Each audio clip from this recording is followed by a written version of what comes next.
So last lesson, we looked at the terms of the Treaty of Versailles. If you remember, we had that handy mnemonic, TRAWL, which stood for territory, reparations, arms, war guilt, and League of Nations. In this lesson, we're going to consider what was the impact of the Treaty of Versailles on Germany. So Germany in 1920, the Kaiser has fled. It's still very chaotic. There are strikes, there's riots, there's various armed paramilitary groups. In fact, Berlin is too dangerous, and the new government of Germany is set up in a city called Weimar, hence the name of the government of this period, the Weimar Republic. It's probably handy at this time to remind ourselves of some of the territorial terms of the Treaty of Versailles. So this area here in yellow was the Saarland, run by France for the League of Nations. It's a little bit tricky that, but basically run by France for the League of Nations until in 1935 there's due to be a plebiscite or a national vote where the Saarland will decide, look, do we want to be part of France or do we want to rejoin Germany?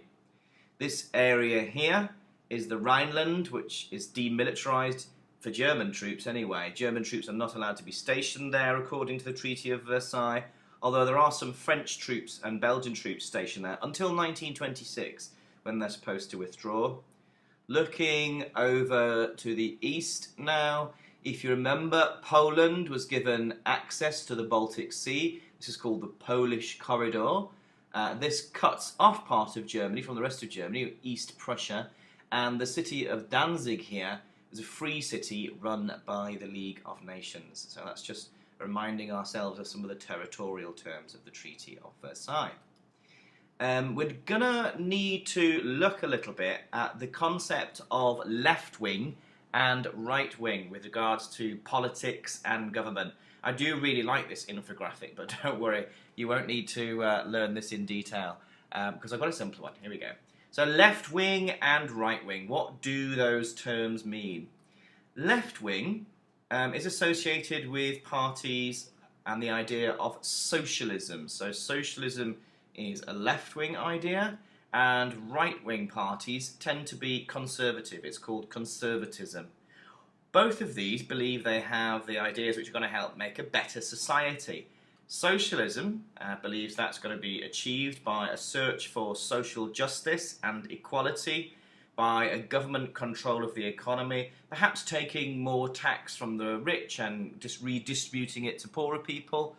Conservatism believes that you shouldn't interfere with the economy because that's inefficient. You should let businesses thrive in the economy, which will create wealth and will create opportunity for people through hard work to better themselves. So two different views on how to run a government and a society. Although many parties actually, they're a mixture of these two ideas. You know, so there'll be some ideas from one side, some ideas from the other. But in a very simplified way, that's left wing and right wing. Now, you can have all different parties. There can be more socialist parties, parties in the middle, sort of like liberal parties in the middle there, conservative parties over on the right. And these can all be democratic, so they can play a part in a multi-party system. So you've got democracies. Now, when you go to the extremes, though, beyond socialism, you have communism. And this is where you have a very left-wing, an extreme left-wing idea, and you believe actually that communism's right, so there's no point in having multiple parties. You believe that that's just giving a chance for rich people and businesses to exploit the poor. You believe in communism, and the communist government should control the state on behalf of the people to create equality. On the other side of the political spectrum, on the extreme right wing, this is a little bit simplified, but it's basically fairly true. You have fascism. Fascism is characterized by extreme nationalism, where rather than with communism, where the whole thing's supposed to be about equality and a new international, probably communist world order, fascism believes that your country is right and should struggle for dominance in the world against other countries. So it's about violence and struggle, and extreme nationalism is fascism. Even though they are at opposite ends, opposite ends of the political spectrum, communism and fascism have something in common, which is that they're not democratic. They are, in fact, what are called, or going towards, totalitarian states. Totalitarian is where the government really controls every aspect of the citizen's life. There is a dictatorship. There isn't a multi-party democracy, or you can't choose a different government. It's a dictatorship. There's also a lot of censorship, no freedom of expression, and so on. So at the extreme left wing and right wing, you have these totalitarian governments. In the middle, you have different opinions, socialism on the left, conservatism on the right, but they can be democratic and exist in a free society.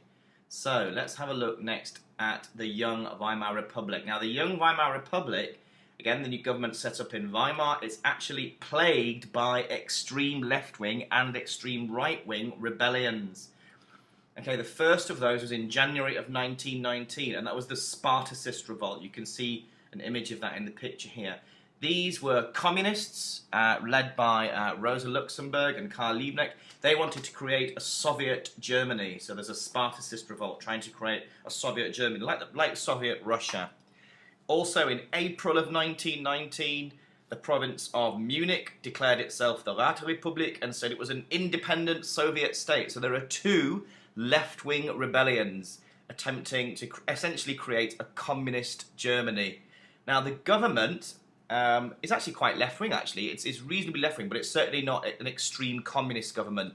And they turn to these guys in order to crush the left-wing rebellions. These are the Freikorps or Freikorps. These chaps are extremely right-wing. They're not really on the same political spectrum as the government, but they don't mind crushing the communists because the communists are their enemies. So the Freikorps or Freikorps are right-wing. They're something called paramilitary, which means they're not in the official army. But most of these guys were ex-soldiers, so they had military training. Many of them had been brutalized by many years of war, and they still had access to a lot of heavy-duty military equipment, as you can see. And they put down both the Spartacist revolt and the Räterepublik. They put them down extremely violently. It involved a lot of executions as well as battles in the street. Okay, so that was how the government dealt with that. So, not only were there the left-wing rebellions, you say the Spartacist revolt in January of 1919 in Berlin, the Räterepublik, both put down by the Freikorps, there were also extreme right-wing attempted revolutions, and this is one called the Kapp Putsch. Putsch is a German word which means coup d'état, an armed attempt to change the government. And the gentleman in the picture here is Wolfgang Kapp, the very picture of a Prussian military officer there, very neat with his neat moustache and his monocle. So the Kapp Putsch was an attempted right-wing rebellion in 1920. It was actually stopped this time. Obviously the Freikorps wouldn't stop it. In fact, many of the Freikorps were actually in the Kapp Putsch. They wanted to bring back the Kaiser, bring back an authoritarian right-wing government, but they were actually stopped by a strike in Berlin, a general strike. They refused to work, a lot of workers. This made the position of the attempted putsch impossible, and Wolfgang Kapp fled, and so the Kapp Putsch was defeated by a general strike of left-wing workers in Berlin. So you've had attempted left-wing revolts repressed by the Freikorps. You've had an attempted right-wing revolt stopped by a general strike. The period of chaos in Germany continues. In 1923, Germany doesn't make its payment. Remember, it has to pay reparations to France and Belgium. It doesn't make those payments. So what do the French do? By the way, a lot of those payments were not actually in the terms of money, but were actually in the terms of factory goods and industrial resources like coal and steel and so on. So the French said, look, well, we've not got our payment, so what we'll do is we will simply invade this area here, this sort of beigey brown area of Germany, the Ruhr, which was a very industrial, heavy centre of German industry. The French said, look, we're going to invade the Ruhr and we're going to take what you owe us. We're going to take the manufactured goods, the coal, the steel, the raw materials and so on. So the French invade the Ruhr. Now, what the Weimar Republic does next, they know that they can't really fight the French militarily. They've got a tiny army and they don't want to go down that road. But what they do is they encourage the workers in the Ruhr not to help the French. It's called passive resistance. So they're not directly fighting the French and the Belgians, but tells them to go on strike. Now, what the government does though, even though the workers in the Ruhr have gone on strike, the Weimar government continues to pay them. So it's giving these workers money, despite the fact they're not producing anything for the economy. This leads to something called hyperinflation, where the value of the German mark went down massively from day to day, even from hour to hour, such as that a banknote in the morning might be worth 1/100th of its value by the afternoon. So banknotes became essentially worthless. It caused absolute economic chaos. Imagine if you'd been a teacher or a doctor or a lawyer or a small businessman or woman, and you've saved up all of your life. Maybe you've saved up tens of thousands of marks. That's going to be your retirement. Hyperinflation wipes it all out. What could have allowed you to live comfortably for the rest of your life can hardly buy you a cup of coffee. So people lost their life savings. Here's an example. In December of 1923, $1 had sunk in. $1 was worth, the mark was sunk in value, was worth 4,200,000,000,000 marks. So that gives you an idea of how worthless the German mark had become.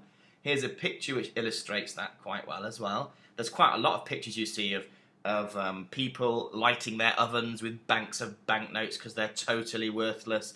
People carrying their wages home in wheelbarrows because it takes so many notes. And here these kids are just sort of playing, building a little tower out of the worthless banknotes. You clearly wouldn't do that if these things were worth something. So hyperinflation because of the Ruhr and because of the actions of the Weimar government in printing money, causing this hyperinflation. So you've got political instability, the attempted coups, you've got the economic instability with hyperinflation, and there's a young radical politician who makes a note of the chaos in the Ruhr and decides it's time for him to attempt to take power.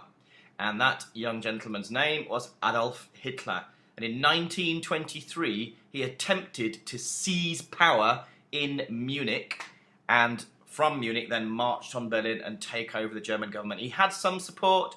This guy called Ernst Röhm, who you'll read more about later, was an ex-Freikorps leader who was helping Hitler.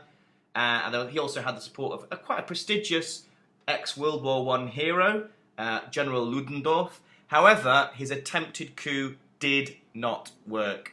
16 Nazis were killed and Hitler was arrested. So the Munich Putsch didn't actually work. So there you go.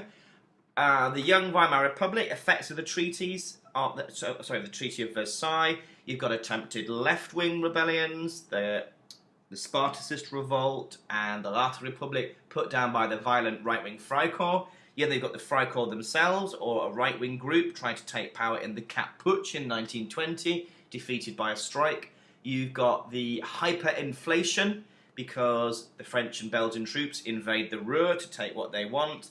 The German government prints money, and basically the German mark becomes worthless, and Hitler tries to take power in 1923. Doesn't work. He's arrested and goes to prison. But overall, a period of volatility, a period of instability and chaos in Germany. After 1923, as you will see, Germany does stabilise somewhat and become a bit more prosperous and wealthy. So there you go, the effects of the Treaty of Versailles on Germany.